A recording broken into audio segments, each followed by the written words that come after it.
L'Exode, chapitre 12. L'Éternel dit à Moïse et à Aaron, dans le pays d'Égypte, « Ce mois-ci sera pour vous le premier des mois. Il sera pour vous le premier des mois de l'année. Parlez à toute l'assemblée d'Israël, et dites, le 10e jour de ce mois, on prendra un agneau pour chaque famille, un agneau pour chaque maison. Si la maison est trop peu nombreuse pour un agneau, on le prendra avec son plus proche voisin, selon le nombre des personnes. Vous compterez pour cet agneau d'après ce que chacun peut manger.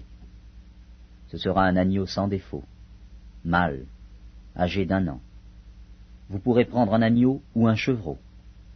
Vous le garderez jusqu'au 14e jour de ce mois. Et toute l'assemblée d'Israël l'immolera entre les 2 soirs. On prendra de son sang, et on en mettra sur les 2 poteaux et sur le linteau de la porte des maisons où on le mangera. Cette même nuit, on en mangera la chair, rôtie au feu. On la mangera avec des pains sans levain et des herbes amères. Vous ne le mangerez point à demi-cuit et bouilli dans l'eau, mais il sera rôti au feu, avec la tête, les jambes et l'intérieur. Vous n'en laisserez rien jusqu'au matin, et s'il en reste quelque chose le matin, vous le brûlerez au feu. Quand vous le mangerez, vous aurez vos reins sains, vos souliers aux pieds et votre bâton à la main, et vous le mangerez à la hâte. C'est la Pâque de l'Éternel. Cette nuit-là, je passerai dans le pays d'Égypte, et je frapperai tous les premiers-nés du pays d'Égypte, depuis les hommes jusqu'aux animaux, et j'exercerai des jugements contre tous les dieux de l'Égypte. Je suis l'Éternel. Le sang vous servira de signe sur les maisons où vous serez. Je verrai le sang, et je passerai par-dessus vous. Et il n'y aura point de plaie qui vous détruise quand je frapperai le pays d'Égypte. Vous conserverez le souvenir de ce jour, et vous le célébrerez par une fête en l'honneur de l'Éternel. Vous le célébrerez comme une loi perpétuelle pour vos descendants. Pendant 7 jours, vous mangerez des pains sans levain.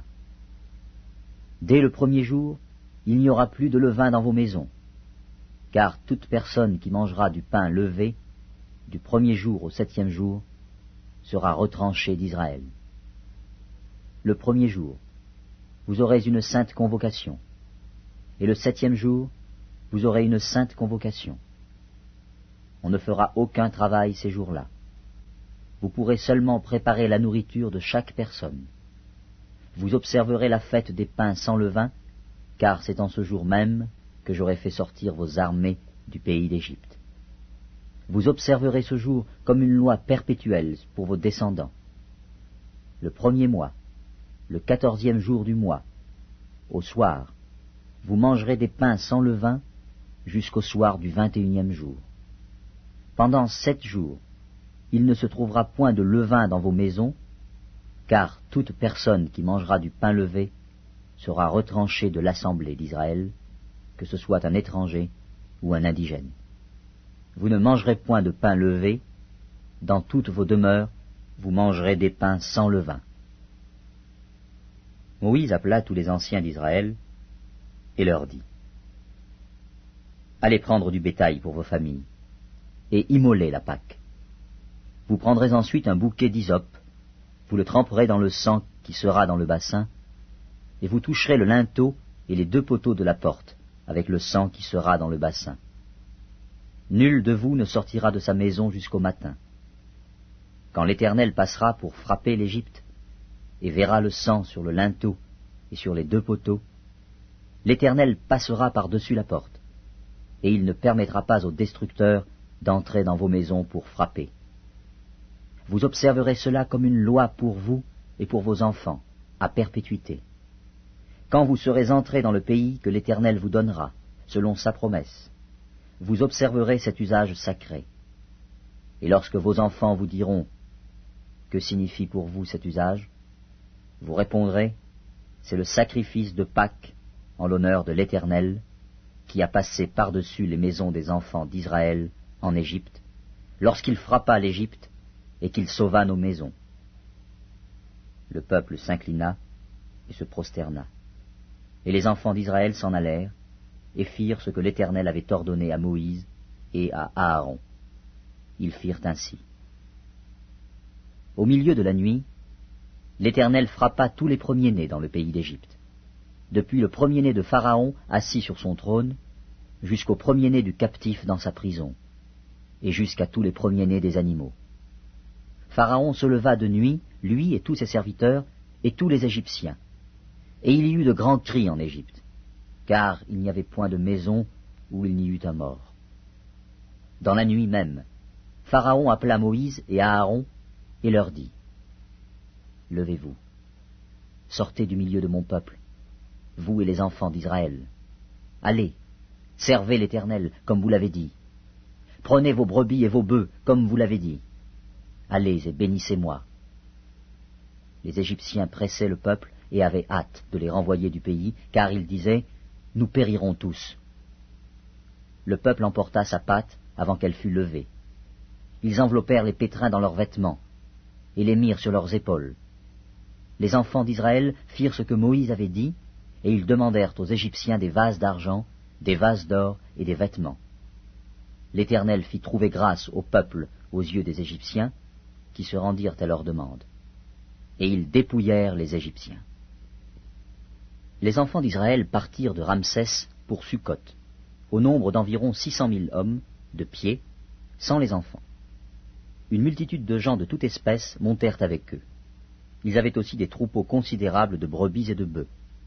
Ils firent des gâteaux cuits sans levain, avec la pâte qu'ils avaient emportée d'Égypte, et qui n'était pas levée, car ils avaient été chassés d'Égypte, sans pouvoir tarder et sans prendre des provisions avec eux.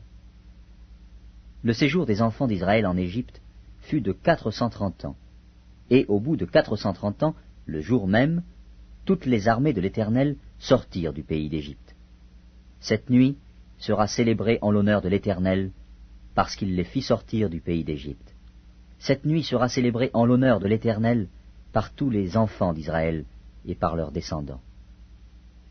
L'Éternel dit à Moïse et à Aaron, « Voici une ordonnance au sujet de la Pâque. Aucun étranger n'en mangera. Tu circonciras tout esclave acquis à prix d'argent. Alors il en mangera. L'habitant et le mercenaire n'en mangeront point. On ne la mangera que dans la maison. Vous n'emporterez point de chair hors de la maison, et vous ne briserez aucun os. Toute l'assemblée d'Israël fera la Pâque. Si un étranger en séjour chez toi veut faire la Pâque de l'Éternel, tout mâle de sa maison devra être circoncis. Alors il s'approchera pour la faire, et il sera comme l'indigène. Mais aucun incirconcis n'en mangera. La même loi existera pour l'indigène comme pour l'étranger en séjour au milieu de vous. Tous les enfants d'Israël firent ce que l'Éternel avait ordonné à Moïse et à Aaron. Ils firent ainsi. Et ce même jour, l'Éternel fit sortir du pays d'Égypte les enfants d'Israël selon leurs armées. L'Exode, chapitre 13.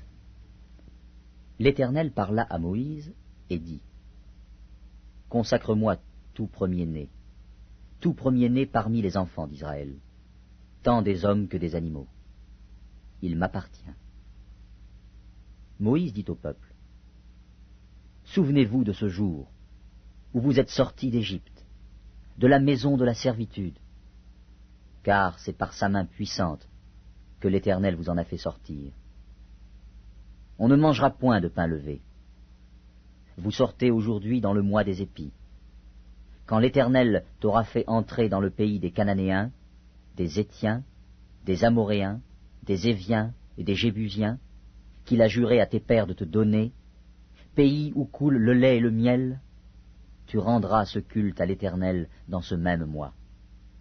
Pendant 7 jours, tu mangeras des pains sans levain, et le 7e jour, il y aura une fête en l'honneur de l'Éternel. On mangera des pains sans levain pendant les 7 jours.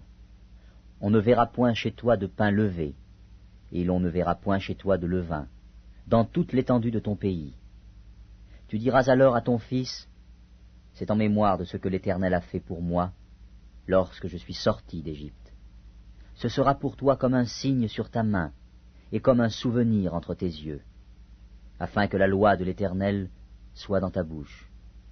Car c'est par sa main puissante que l'Éternel t'a fait sortir d'Égypte.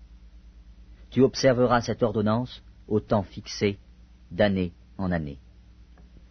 Quand l'Éternel t'aura fait entrer dans le pays des Cananéens, comme il l'a juré à toi et à tes pères, et qu'il te l'aura donné, tu consacreras à l'Éternel ton premier-né, même tout premier-né des animaux que tu auras. Les mâles appartiennent à l'Éternel. Tu rachèteras avec un agneau tout premier-né de l'âne, et, si tu ne le rachètes pas, tu lui briseras la nuque. Tu rachèteras aussi tout premier-né de l'homme parmi tes fils. Et lorsque ton fils te demandera un jour, « Que signifie cela ?» tu lui répondras, « Par sa main puissante, l'Éternel nous a fait sortir d'Égypte, de la maison de la servitude. Et, comme Pharaon s'obstinait à ne point nous laisser aller, l'Éternel fit mourir tous les premiers-nés dans le pays d'Égypte, depuis les premiers-nés des hommes jusqu'aux premiers-nés des animaux. Voilà pourquoi j'offre en sacrifice à l'Éternel tout premier-né des mâles, et je rachète tout premier-né de mes fils. Ce sera comme un signe sur ta main, et comme des frontaux entre tes yeux, car c'est par sa main puissante que l'Éternel nous a fait sortir d'Égypte. » Lorsque Pharaon laissa aller le peuple, Dieu ne le conduisit point par le chemin du pays des Philistins, quoique le plus proche. Car Dieu dit, « Le peuple pourrait se repentir en voyant la guerre, et retourner en Égypte. » Mais Dieu fit faire au peuple un détour par le chemin du désert, vers la mer Rouge. Les enfants d'Israël montèrent en armes hors du pays d'Égypte. Moïse prit avec lui les os de Joseph, car Joseph avait fait jurer les fils d'Israël en disant, « Dieu vous visitera, et vous ferez remonter avec vous mes os loin d'ici. » Ils partirent de Sukkot, et ils campèrent à Étam, à l'extrémité du désert. L'Éternel allait devant eux, le jour dans une colonne de nuée pour les guider dans leur chemin, et la nuit dans une colonne de feu pour les éclairer, afin qu'ils marchassent jour et nuit. La colonne de nuée ne se retirait point de devant le peuple pendant le jour, ni la colonne de feu pendant la nuit.